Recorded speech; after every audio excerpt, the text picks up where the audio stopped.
నమస్తే, welcome to Janabheri news. ముందుగా headlines.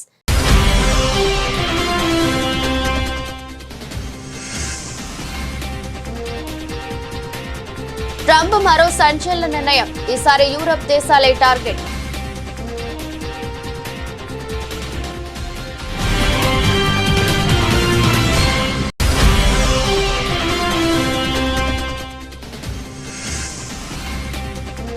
ఉపాధి కల్పనకు కట్టుబడి ఉన్నామన్న మోదీ. వర్చువల్ గా రోజ్గార్ మేళాలో 51,000 మందికి ఉద్యోగ పత్రాలు అందజేసిన ప్రధాని.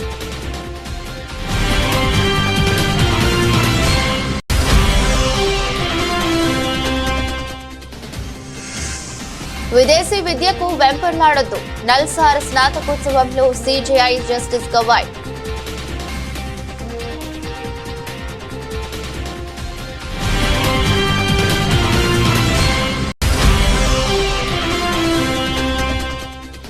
అనారోగ్యంతో ఈ తెల్లవారుజామున విలక్షణ నటుడు కోట శ్రీనివాసరావు కన్నుమూత. సంతాపం తెలిపిన సినీ ప్రముఖులు, రాజకీయ ప్రముఖులు.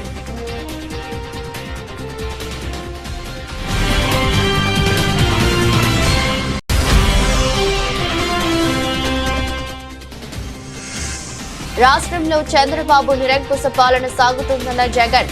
చట్ట ప్రకారం నిరసనలు తెలిపినా అక్రమ కేసులు ఎదుర్కోవాల్సి వస్తుందని వ్యాఖ్య.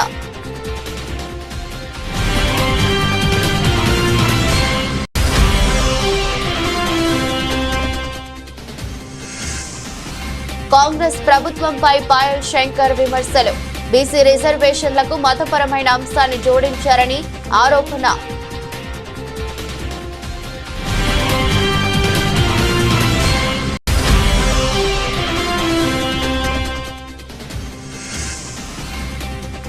బీసీ మహిళని చూడకుండా దాడి. జడ్పీ చైర్పర్సన్ ఉప్పాల హారిక కన్నీటి పర్యంతం.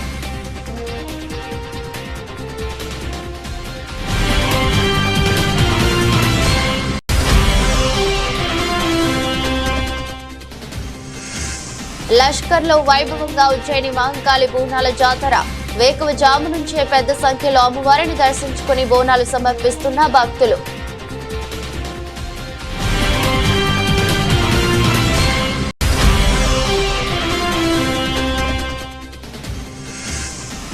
టీమిండియాకు దక్కని ఆధిక్యం. తొలి ఇన్నింగ్స్ లో 387 పరుగులకు ఇంగ్లాండ్ ఆల్అౌట్. సరిగ్గా తొలి ఇన్నింగ్స్ లో అదే స్కోర్ కు టీమిండియా ఆల్అౌట్.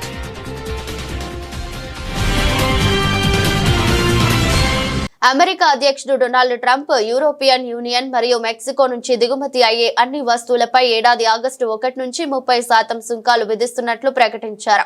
ఈ నిర్ణయం వాణిజ్య ఒప్పందాలలో సమతుల్యత సాధించేందుకు మరియు అమెరికా ఆర్థిక ప్రయోజనాలకు కాపాడేందుకు తీసుకున్న చర్యగా ట్రంప్ వెల్లడించారు. ఈ ప్రకటన ఆయన తన సొంత social media platform truth social లో లేఖ రూపంలో విడుదల చేశారు. ట్రంప్ తన లేఖలో మెక్సికో డ్రగ్ ట్రాఫికింగ్ నియంత్రణలో విఫలమైందని, ముఖ్యంగా ఫెంటానిల్ సంక్షోభానికి కారణమైన కార్టెల్స్ ను అరికట్టడంలో నిర్లక్ష్యం చేసిందని ఆరోపించారు. అలాగే యూరోపియన్ యూనియన్ తో వాణిజ్య సంబంధాలు సమానత్వ ప్రతిపాదికన లేవని, దీర్ఘకాలంగా వాణిజ్య లోటు ఉందని, ఈ యొక్క సుంకాలు మరియు వాణిజ్య అడ్డంకులు దీనికి కారణమని పేర్కొన్నారు. తాజాగా తాను విధించిన సుంకాలు ఇప్పటికే ఉన్న స్టీల్ వంటి రంగాలకు సంబంధించిన లెవీలకు అదనమని వివరించారు. ప్రభుత్వ, ప్రైవేట్ రంగాల్లో ఉపాధి కల్పనకు తమ ప్రభుత్వం కట్టుబడి ఉందని, గత 11 ఏళ్లలో దేశం అన్ని రంగాల్లో పురోగతి సాధించిందని ప్రధాని మోదీ అన్నారు.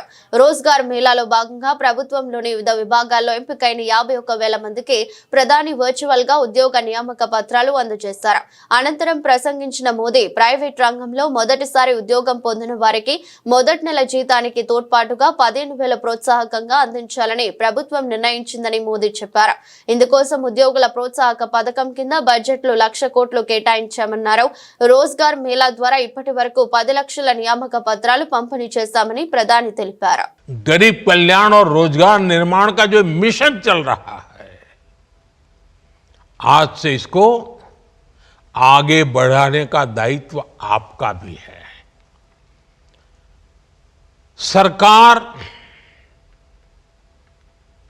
रुकावट नहीं बननी चाहिए. सरकार विकास की प्रोत्साहक बननी चाहिए.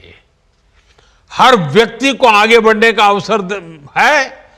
हाथ पकड़ने का काम हमारा है और आप तो नौजवान हैं दोस्तों, आप पर मेरा बहुत भरोसा है।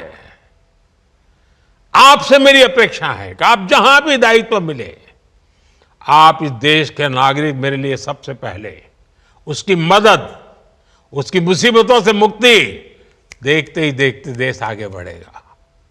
आपको भारत के अमृत काल का सहभागी बनना है। आने वाले 20-25 साल आपकी कैरियर के तो महत्वपूर्ण है, लेकिन आप ऐसे कालखंड में हैं जब देश के लिए भी 25 वर्ष बहुत महत्वपूर्ण है। ये विकसित भारत के निर्माण के लिए अहम 25 वर्ष है। इसलिए आपको अपने काम, अपने दायित्व, अपने लक्ष्यों को विकसित भारत के संकल्प के साथ आत्मसात करना है। नागरिक देवो भव, ये मंत्र तो हमारी रगों में दौड़ना चाहिए, दिल दिमाग में रहना चाहिए, हमारे व्यवहार में नजर आना चाहिए। అహ్మదాబాద్ లండన్ ఎయిర్ ఇండియా విమానం గత నెలలో కూలిపోవడంపై aircraft accident investigation bureau ఇచ్చిన నివేదికపై కేంద్ర పౌర విమానయాన శాఖ మంత్రి కె రామ్మోహన్ నాయుడు శనివారం నాడు స్పందించారు. ప్రాథమిక ఆధారాలను పరిగణలోకి తీసుకుని ఏఐబి నివేదిక ఇచ్చిందని, దీనిని బట్టి విమాన ప్రమాదంపై అప్పుడే ఒక నిర్ణయానికి రాకూడదని చెప్పారు. తుది నివేదిక వచ్చేంత వరకు వేచి చూడాలని సూచించారు. విమాన ప్రమాదంపై అప్పుడే ఒక తుది నిర్ణయానికి రాకూడదు. ప్రపంచంలోని అత్యంత సమర్థత కలిగిన పైలట్లు మనకు ఉన్నారు. పైలట్లు సిబ్బంది కృషిని మనస్ఫూర్తిగా అభినందిస్తున్నాను. పౌర విమానయానానికి వారు వెన్నెముక వంటి వారు. ఈ రంగానికి వారే ప్రధాన వనరులు. వారి సంక్షేమం, శ్రేయస్సు కోసం మా ప్రభుత్వం పనిచేస్తుంది. ఆ దృష్ట్యా ఇప్పుడే నివేదికపై తుది నిర్ణయానికి రాకూడదు. తుది నివేదిక కోసం వేచి చూద్దాం. ఇందులో కొన్ని సాంకేతిక అంశాలు కూడా ముడిపడి ఉన్నాయని రామ్మోహన్ నాయుడు అన్నారు. Appreciate the job done by AIB, a very commendable job. It was a very challenging task. In fact, for the first time, safely securing the black box and trying to decode the data and everything being done in India itself in the lab in Delhi for AIB, first of its kind. So I'd like to appreciate all the efforts they have put in to do a very transparent, very mature, professional way the investigation has been done, and also all the international protocols have also been respected and followed. And regarding the report, this is a preliminary report right now, and from the ministry we are analyzing the report, but I think it would be better if we can comment on it once the final report comes in. So we are coordinating with AIB also. Whatever support or resources they need, we'll be providing to them. But AIB will be the primary investigating agency into this, and we are hoping that as soon as possible the final report also comes in so that we can arrive at some conclusions. So right now, like the report has only stated within that there are multiple other things also that need to be looked into before preparing the final report. So we want the final report to come in to look at things. So let us wait till then. న్యాయవాదం అత్యంత గౌరవప్రదమైన వృత్తి అయినప్పటికీ ఇందులో రాజబాట అంటూ ఏది ఉండదని supreme court ప్రధాన న్యాయమూర్తి జస్టిస్ బిఆర్ గవాయ్ అన్నారు. శామీర్పేటలోని నల్సార్ విశ్వవిద్యాలయం 22వ స్నాతకోత్సవంలో ముఖ్యమంత్రి రేవంత్ రెడ్డి, సుప్రీంకోర్టు న్యాయమూర్తి పమిడి ఘంటం శ్రీ నరసింహ, హైకోర్టు తాత్కాలిక ప్రధాన న్యాయమూర్తి justice Sujoy Paul, vice chancellor శ్రీకృష్ణదేవరావులతో కలిసి సిజేఐ పాల్గొన్నారు. ఈ సందర్భంగా జస్టిస్ బిఆర్ గవాయ్ మాట్లాడుతూ న్యాయవాద వృత్తిలో ఖచ్చితమైన ఫలితాలు వస్తాయనే గ్యారంటీ లేదని చెప్పారు. ఈ వృత్తిలో అంచనాలు భారీగా ఉంటాయి. ఎక్కువ గంటలు పనిచేయాల్సి వస్తుంది. భావోద్వేగపరంగా మనల్ని ఒంటరిని చేస్తుంది. కొన్నిసార్లు సక్సెస్ అయినట్లు కనిపించడానికి కూడా కష్టపడాల్సి వస్తుందని చెప్పారు. పిహెచ్డీలు, LLM, MBA, MA, taxation law, criminal justice management, BA LLB honours, BBA honours, BBA, PG diploma in taxation, PG diploma in criminal justice management తదితర కోర్సుల్లో విద్యను పూర్తి చేసిన మొత్తం 462 మంది విద్యార్థులకు ఈ కార్యక్రమంలో డిగ్రీలు ప్రదానం చేశారు. ఈ సందర్భంగా అత్యున్నత ప్రతిభ కనపరిచిన విద్యార్థులకు సీఎం రేవంత్ రెడ్డి బంగారు పతకాలు అందజేశారు. ప్రముఖ సినీ నటుడు కోట శ్రీనివాసరావు కన్నుమూశారు. గత కొంతకాలంగా అనారోగ్యంతో బాధపడుతున్న ఆయన 83 ఏండ్ల వయసులో ఆదివారం తెల్లవారు తెల్లవారుజామున 4 గంటలకు ఫిలిం నగర్లోని తన నివాసంలో తుది శ్వాస విడిచారు. 1978లో ప్రాణం ఖరీదు సినిమాతో సినీ రంగ ప్రవేశం చేసిన కోట 750కి పైగా చిత్రాల్లో నటించారు. తన 4 దశాబ్దాల సినీ ప్రయాణంలో విలన్ గా, క్యారెక్టర్ ఆర్టిస్ట్ గా, కమెడియన్ గా ఎన్నో విలక్షణ పాత్రలు పోషించారు. 9 నంది పురస్కారాలు అందుకున్న ఆయనను 2015లో కేంద్ర ప్రభుత్వం పద్మశ్రీ పురస్కారం అందించింది. ఆయనకు 2 కుమార్తెలు, 1 కుమారుడు కోట ప్రసాద్ ఉన్నారు. 2010 జూన్ 21న రోడ్డు ప్రమాదంలో ప్రసాద్ మృతి చెందారు. కోట మృతి పట్ల సినీ ప్రముఖులు, అభిమానులు తీవ్ర దిగ్భ్రాంతి వ్యక్తం చేస్తున్నారు. లెజెండరీ నటులు, బహుముఖ ప్రజ్ఞాశాలి శ్రీ కోట శ్రీనివాసరావు గారు ఇక లేరనే వార్త నన్ను తీవ్రంగా కలిచివేసింది. ప్రాణం ఖరీదు చిత్రంతో ఆయన నేను ఒకేసారి సినీ కెరీర్ ను ప్రారంభించామని మెగాస్టార్ చిరంజీవి గుర్తు చేసుకున్నారు. కోట శ్రీనివాసరావు ఆ పేరే చాలు, ఎనలేని నటన చాతుర్యం, ప్రతి పాత్రలో తనదైన శైలిలో ప్రాణం పోసిన మహానటుడు ఆయన. తన సినీ ప్రయాణంలో ఆయనతో నటించిన పంచుకున్న క్షణాలు ఎప్పటికీ చిరస్మరణీయమంటూ ఆయన ఆత్మకు శాంతి చేకూరాలని జూనియర్ ఎన్టీఆర్ ప్రార్థించారు. కోట శ్రీనివాసరావు లేరనే విషయాన్ని నమ్మలేకపోతున్నా, నటన ఉన్నంత కాలం ఆయన ఉంటారని, దాదాపు 4 దశాబ్దాల పాటు మేము కలిసి పనిచేశామంటూ బ్రహ్మానందం కోట శ్రీనివాసరావుతో తమ దీర్ఘకాల అనుబంధాన్ని గుర్తు చేసుకున్నారు. నటుడు కోట శ్రీనివాసరావు మృతికి ఏపీ ఉప ముఖ్యమంత్రి పవన్ కళ్యాణ్ సంతాపం తెలిపారు. ఈ మేరకు ఆయన కోట శ్రీనివాసరావు పార్థివ దేహానికి నివాళులర్పించారు. పద్మశ్రీ కోట శ్రీనివాసరావు మరణ వార్త తీవ్ర దిగ్భ్రాంతిని కలిగించిందని ఆయన పేర్కొన్నారు. ఆయన ఒక మహానటుడు నేను ప్రత్యేకంగా చెప్పాల్సిన పని లేదు. ఒక దశకంలో నేను, కోట శ్రీనివాసరావు, బాబు మోహన్ మేము ముగ్గురం ప్రతి సినిమాలో ఉండేవాళ్ళం. రోజుకు 18-20 గంటలు పనిచేసేవాళ్ళం. ప్రతి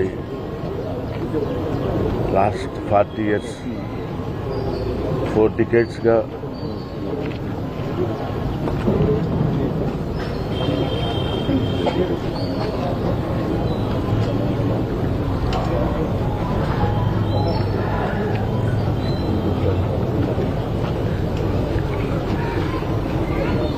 అరే ఒరే అనుకుంటూ కలిసి ఉన్నాం. వాళ్ళ కోట లేడు అంటే నమ్మలేకపోతున్నాం. నటన ఉన్నంత కాలం కోట ఉంటాడు. వాడుకు నటరాజపుత్రుడు, మహానుభావుడు, ఏ విషయాన్నైనా నిర్మోహాటంగా మాట్లాడే వ్యక్తి. అటువంటి వ్యక్తిని కోల్పోవడం భారతదేశానికే, నటనా లోకానికే తీరని లోటు.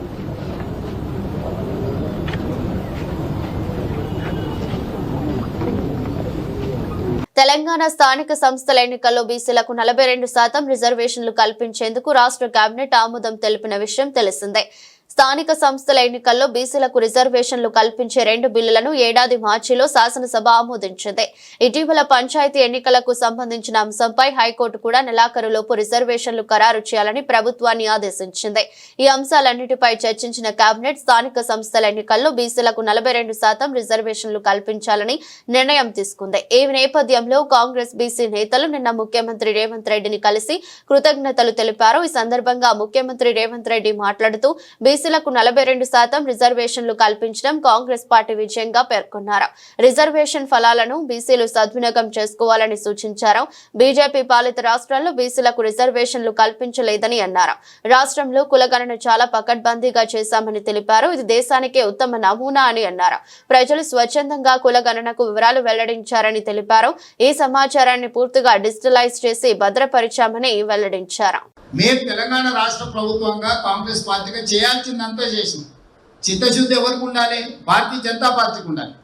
ఈరోజు గవర్నర్తో సహా లీగల్ వెయిటింగ్ చెప్పించి గవర్నమెంట్ ఆఫ్ ఇండియాకు పంపిస్తే, క్యాబినెట్ అప్రూవల్ చేసి రాష్ట్రపతికి పంపించేస్తే ఇమ్మీడియట్గా జరగాల్సిన పరిణామాలన్నీ వేగంగా జరిగిపోతాయి. లేదు, కేంద్ర ప్రభుత్వమే మనం పంపించిన ప్రతిపాదనను తమిళనాడు ఎట్లయితే 9th షెడ్యూల్లో చేసిన రిజర్వేషన్లో, తెలంగాణ రిజర్వేషన్లో కూడా 9th షెడ్యూల్లో చేరుస్తే 100% మనకు చట్టబద్ధత వస్తుంది. ఎవరు దీన్ని సాధించాల్సింది? కిషన్ రెడ్డి గారు సాధించాలి, లక్ష్మణ్ గారు సాధించాలి, బండి సంజయ్ గారు సాధించాలి. లేకపోతే మా మిత్రుడు ఆర్ కృష్ణయ్యను సాధించాలి. ఎందుకు అంటే వాళ్ళ నాయకుడు నరేంద్ర మోడీ అనుకుంటేనే ఈ పని జరుగుతుంది. ఇవాళ తెలంగాణలో సాధ్యమైందంటే మా నాయకుడు రాహుల్ గాంధీ గారు అనుకున్నాడు కాబట్టి ఇది సాధ్యమైంది. నరేంద్ర మోడీ ప్లేస్లో రాహుల్ గాంధీ గారు ఉంటే 48 గంటలలో చేసుకొచ్చే బాధ్యత నాది. ఎవరు అక్కర్లేదు, మీకు అందరికి 1 లక్ష మంది పిలిచి 10 కోట్లు పెడతాను నేనే తీసుకొని వచ్చిన తర్వాత. మీరెవ్వరు కొట్లాడాల్సిన పని లేదు, మీరెవ్వరు రైలు ఎక్కాల్సిన పని లేదు, రైలు రోకో చేయాల్సిన పని లేదు. మోడీ ఉన్నాడు కాబట్టి మోడీని కూటమి ప్రభుత్వంపై వైసీపీ అధినేత జగన్ మరోసారి తీవ్ర స్థాయిలో విరుచుకుపడ్డారు. ఆయన స్పందిస్తూ ప్రభుత్వాన్ని ప్రశ్నించే గొంతుకలను పోలీస్ వ్యవస్థను అడ్డు పెట్టుకుని నులిమేస్తున్నారని మండిపడ్డారు. రాష్ట్రంలో ప్రజాస్వామికమైన ప్రాథమిక హక్కులకు భంగం కలుగుతోందని అన్నారు. చంద్రబాబు నిరంకుశ పాలనలో ప్రజల హక్కులు అణచివేయబడుతున్నాయని దుయ్యబట్టారు. చట్టానికి లోబడి నిరసనలు తెలిపినా అక్రమ కేసులు ఎదుర్కోవాల్సి వస్తుందని జగన్ మండిపడ్డారు. గుంటూరు మెర్చియార్డులో రైతుల పరామర్శకు వెళ్లినప్పుడు ఒక కేసు పెట్టారు. రామగిరిలో లింగమయ్య కుటుంబాన్ని పరామర్శించేందుకు వెళ్లినప్పుడు తోపుదుర్తి ప్రకాష్ రెడ్డిపై కేసు పెట్టారు. పొదిలిలో పొగాకు రైతులను పరామర్శించేందుకు వెళితే 3 కేసులు పెట్టి 15 మందిని అరెస్ట్ చేశారు. పల్నాడులో పోలీసు వేధింపులకు తట్టుకోలేక ఆత్మహత్య చేసుకున్న నాగ మల్లేశ్వరరావు కుటుంబాన్ని పరామర్శించేందుకు వెళితే 5 కేసులు నమోదు చేశారు. 131 మందికి నోటీసులు జారీ చేశారు. సినిమా పోస్టర్ ప్రదర్శించిన యువకుడిని జైల్లో పెట్టారని ఆగ్రహం వ్యక్తం చేశారు. బంగారుపాళ్యంలో మామిడి రైతులను పరామర్శించడానికి వెళితే 5 కేసులు పెట్టి 20 మందిని కస్టడీలోకి తీసుకున్నారని జగన్ మండిపడ్డారు. వారిని అరెస్ట్ చేసినట్టు చూపించలేదని, కోర్టులో హాజరుపరచలేదని అన్నారు. తన ప్రతి పర్యటనలో అక్రమ కేసులు పెడుతున్నారని ఆగ్రహం వ్యక్తం చేశారు. చెక్ పోస్టులు ఏర్పాటు చేసి రైతులను రానియకుండా చేస్తున్నారని మండిపడ్డారు. ఇందుకోసం పోలీస్ వ్యవస్థను వాడుకోవడం సరికాదని అన్నారు. బీసీ రిజర్వేషన్లకు మతపరమైన అంశాన్ని జోడించారని, మతపరమైన రిజర్వేషన్లను రాజ్యాంగం, సుప్రీంకోర్టు అంగీకరించవని బీజేపీ ఎమ్మెల్యే పాయల్ శంకర్ అన్నారు. బీసీలకు 42% రిజర్వేషన్ల వ్యవహారంలో రాష్ట్ర ప్రభుత్వం హడావిడి చేస్తుంటే బీసీలను మోసం చేస్తున్నదనే అనుమానాలు వ్యక్తమవుతున్నాయని ఆయన పేర్కొన్నారు. హైదరాబాద్ లోని బీజేపీ కార్యాలయంలో ఏర్పాటు చేసిన మీడియా సమావేశంలో మాట్లాడుతూ ఆర్డినెన్స్ తీసుకురాకుండానే బీసీలకు 42% రిజర్వేషన్లను అమలు చేసినట్లు ఆ పార్టీ నేతలు మాట్లాడుతున్నారు ారని విమర్శించారు. కాంగ్రెస్ పార్టీ ఎప్పుడు ఇచ్చిన మాట మీద నిలబడలేదని ఆయన మండిపడ్డారు. శాసనసభ సమావేశాలను ఏర్పాటు చేసి బీసీ రిజర్వేషన్లను ఏ విధంగా అమలు చేస్తారో చర్చించాలని పాయల్ శంకర్ డిమాండ్ చేశారు. ఈ వ్యవహారంలో న్యాయపరమైన ఇబ్బందులు రాకుండా, బీసీలకు అన్యాయం జరగకుండా ఇచ్చిన మాటకు కట్టుబడి ఉండాలని సూచించారు. 42% బీసీ రిజర్వేషన్ల మీద ఆలు లేదు, సూలు లేదు, కొడుకు పేరు సోమలింగం అన్నట్టు రిజర్వేషన్లు అమలయ్యింది లేదు. ఆర్డినెన్స్ ఎట్లా తెస్తారో దాని మీద స్పష్టత లేదు. ఈ గందరగోళమైనటువంటి పరిస్థితులలో ఒక క్లారిటీ ఇవ్వకుండా 42% బీసీ రిజర్వేషన్లు స్థానిక సంస్థల్లో అమలైపోయినట్టు, బీసీలందరూ కుర్చీలలో కూర్చున్నట్టు, మీరంతా రండి, సంబరాలు చేయండి, పాలాభిషేకం చేయండి, మాకు పూలమాలలు వేయండి అని కాంగ్రెస్ పార్టీ చేస్తున్నటువంటి సంబరాలు చూస్తే మరొక్కసారి రాష్ట్ర బీసీలను కాంగ్రెస్ పార్టీ మోసం చేయడానికి సిద్ధమవుతున్నదా అని అనుమానం కలుగుతూ ఉన్నది. మేము ఎందుకు ఈ మాట మాట్లాడుతున్నామనంటే, కాంగ్రెస్ ఏ రోజు కూడా ఇచ్చిన మాటకు కట్టుబడి లేకుండా అవసరానికి ఒక తీరు మాటలు మాట్లాడుతుంది కాంగ్రెస్ పార్టీ. దానికి గతంలో ఉదయపూర్ డిక్లరేషన్ కావచ్చు, ఆ రోజు గొప్పగా చెప్పిండ్రు, ప్రతి పార్లమెంట్లో 2 బీసీలకు ఎమ్మెల్యే టికెట్లు ఇచ్చే బాధ్యత మాది అన్నారు. ఆ ఉదయపూర్ డిక్లరేషన్ తర్వాత ఈ రాష్ట్రంలో ఉన్నటువంటి బీసీలంతా కూడా అనుకున్నారు కాంగ్రెస్ పార్టీ ప్రతి పార్లమెంట్లో 2 అసెంబ్లీ టికెట్లు ఇస్తుందట అని. చివరికి ఎన్నికలు జరిగినప్పుడు ఏ రకమైనటువంటి వ్యవహారం చేసిందో ఈ రాష్ట్ర ప్రజలందరికీ కూడా తెలుసు. స్పష్టంగా మేము చెప్పినాం, మీరు చిత్తశుద్ధితో ఈ 42% బీసీ రిజర్వేషన్లు అమలు చేయాలన్న ఆలోచన మీకుంటే రాజ్యాంగం ఎప్పుడు కూడా మతపరమైన రిజర్వేషన్లకు ఒప్పుకోదు. ఆ విషయం మీకు తెలుసు. సుప్రీంకోర్టు కూడా అనేక సందర్భాల్లో చెప్పింది. గతంలో రాజశేఖర రెడ్డి గారి పీరియడ్లో 4% రిజర్వేషన్ ఇచ్చినప్పుడు ఏం జరిగిందో మీ అందరికీ తెలుసు. హైకోర్టు కొట్టేసిన తర్వాత సుప్రీంకోర్టులో స్టే మీద ఆ యొక్క విషయం కొట్టుమిట్టాడుతున్నది.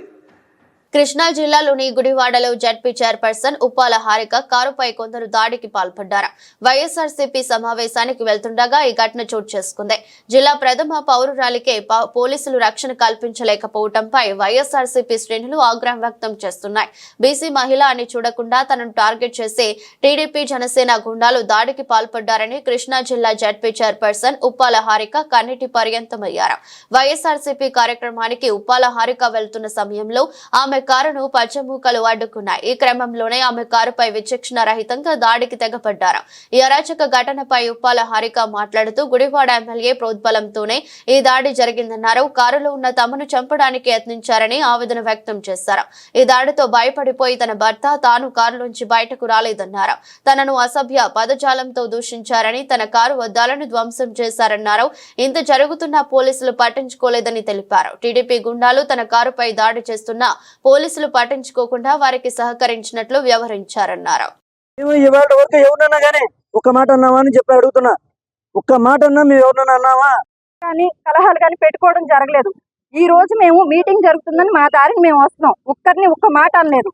ఇష్టం వచ్చినట్టు బరి తెగించిపోయి రోడ్ల మీద మమ్మల్ని నిర్బంధించేసి చుట్టూ 10 సార్లు దాడి చేయడానికి రాడ్లేవో పట్టుకొని చేతులకి టవల్స్ అవి కట్టేసుకుని ఇష్టం వచ్చినట్టు కార్ని ధ్వంసం చేసేసి ఎలాంటి మాటలు అంటే నీచంగా అలాంటి మాటలు నేను మాట్లాడలేను. అంత భయంకరంగా తిడుతూ పోలీసులు ముందే ఇలా చేస్తున్నారంటే రాజ్యాంగం ఏమైపోయింది, చట్టాలు ఏమైపోయినాయో నాకైతే అర్థం కావట్లేదు.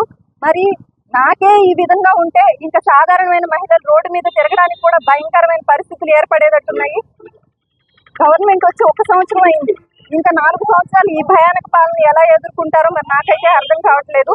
దీనికి పోలీసులు ఏ విధంగా వారిపై కఠినమైన చర్యలు తీసుకుంటారో నాకు తెలియదు. నేనైతే కంప్లైంట్ ఇవ్వడం జరిగింది ఇప్పుడే. దీనికి సంబంధించి ప్రతి ఒక్కరూ కూడా బీసీ మహిళనైన నాకు జరిగిన ఈ అవమానం ప్రతి మహిళకి జరిగినట్టే అని నేను భావిస్తున్నాను.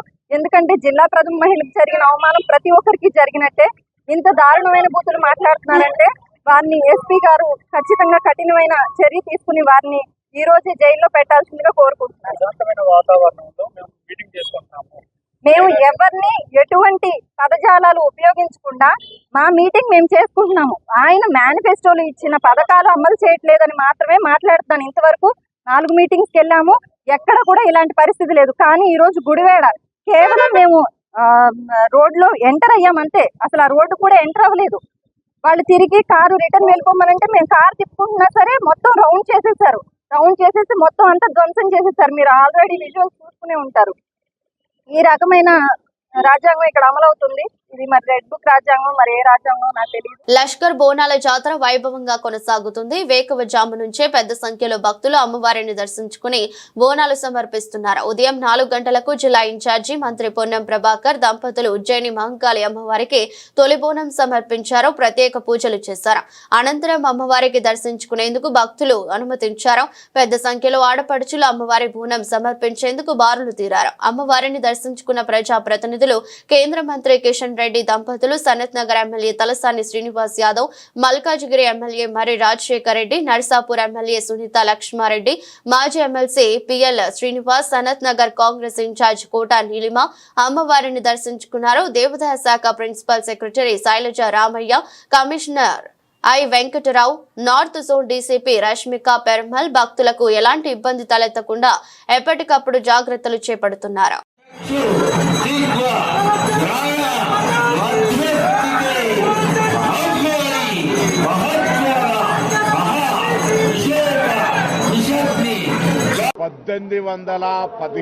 సంవత్సరం నుండి హైదరాబాద్ ప్రజల, తెలంగాణ ప్రజల సంక్షేమం కొరకు, వారి అన్ని రకాల అభివృద్ధి కోసం వెలిచినటువంటి ఉజ్జయిని మహంకాళి అమ్మవారు లష్కర్ బోనాలు ప్రతి సంవత్సరం ఆనవాయితీగా ఆర్భాటంగా అంగరంగ వైభవంగా జరుగుతూ ఉన్నాయి.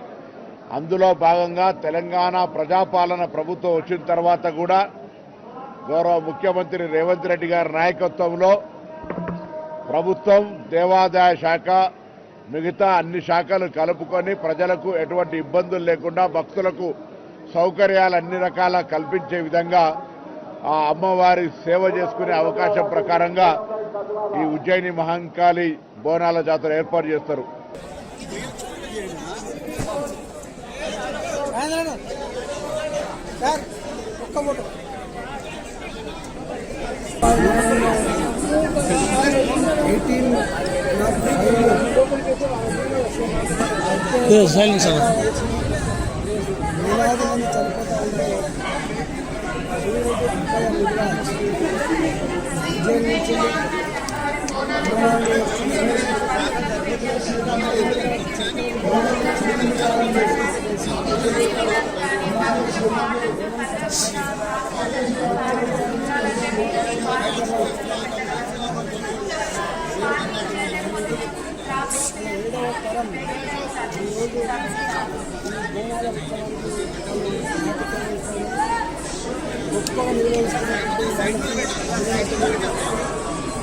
హైదరాబాద్ నగరంలో కోరుకొండలో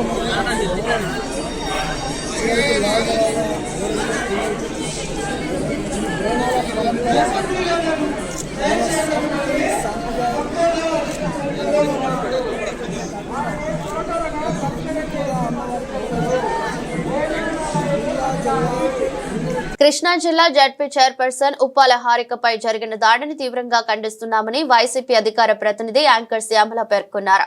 రాష్ట్రంలో రెడ్ బుక్ రాజ్యాంగం అమలవుతుందని చెప్పేందుకు ఈ ఘటన ఒక ఉదాహరణని విమర్శించారు. గంటన్నర సేపు మీటింగ్ కు హాజరు కాకుండా అడ్డుకున్నారని, రోడ్డుపై కారును ఆపేసి అద్దాలను పగలగొట్టారని శ్యామల ఆరోపించారు. ఒక జిల్లా ప్రథమ పౌరురాలిగా ఉన్న హారికపై ఈ దారుణ చర్య జరగడం ఆందోళనకరమని తెలిపారు. ప్రజాస్వామ్య పాలనలో ఉన్నామా లేక అటవిక రాజ్యంలో ఉన్నామా? ఒక బీసీ మహిళపై చేసినటువంటి దాడిని ఖచ్చితంగా గుర్తు పెట్టుకుంటాం.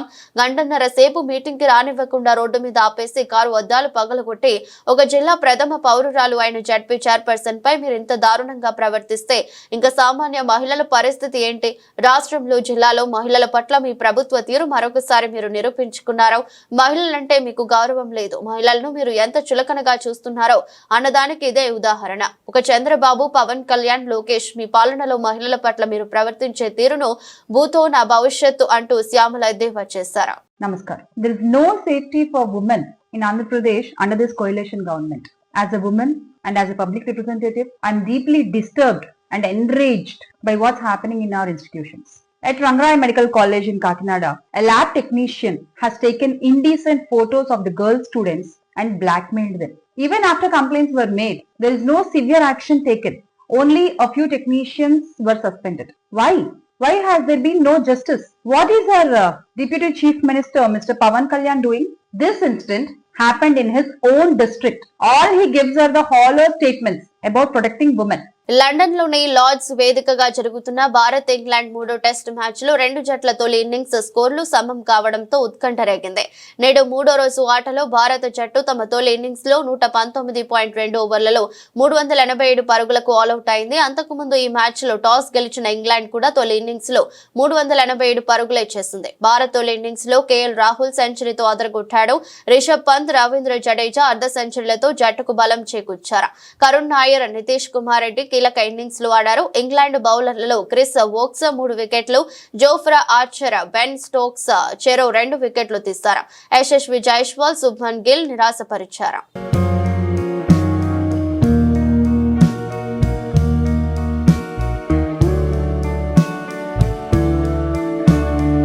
వార్తలు ముగించే ముందు మరోసారి హెడ్లైన్స్.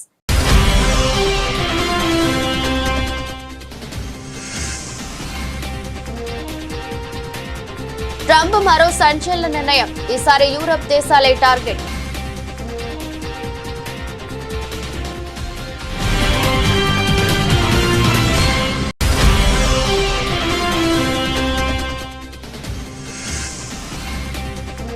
ఉపాధి కల్పనకు కట్టుబడి ఉన్నామన్న మోదీ. వర్చువల్ గా రోజ్గార్ మేళాలో 51,000 మందికి ఉద్యోగ పత్రాలు అందజేసిన ప్రధాని.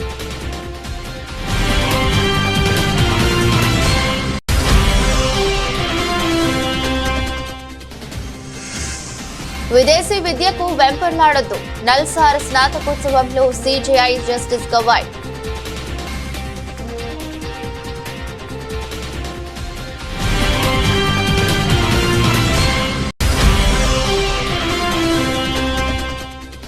అనారోగ్యంతో ఈ తెల్లవారుజామున విలక్షణ నటుడు కోట శ్రీనివాసరావు కన్నుమూత. సంతాపం తెలిపిన సినీ ప్రముఖులు, రాజకీయ ప్రముఖులు.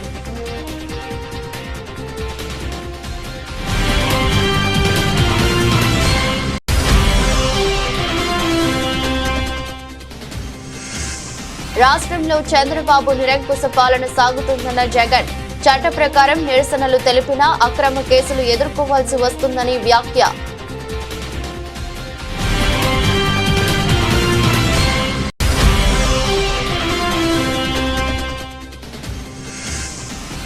కాంగ్రెస్ ప్రభుత్వంపై పాయల్ శంకర్ విమర్శలు. బీసీ రిజర్వేషన్లకు మతపరమైన అంశాన్ని జోడించారని ఆరోపణ.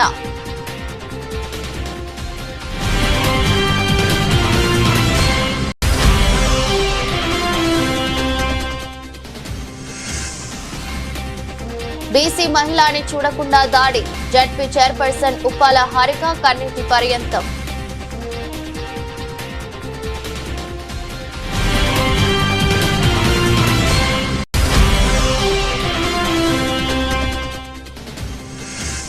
లష్కర్లో వైభవంగా ఉజ్జయిని మహంకాళి బోనాల జాతర. వేకువజాము నుంచే పెద్ద సంఖ్యలో అమ్మవారిని దర్శించుకుని బోనాలు సమర్పిస్తున్న భక్తులు.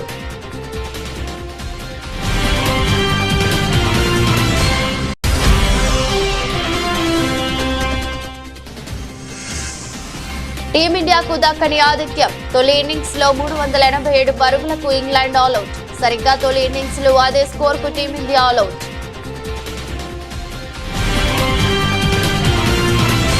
ఇది బులెటిన్. మరో బులెటిన్ లో మళ్ళీ కలుద్దాం. అంతవరకు సెలవు. నమస్కారం.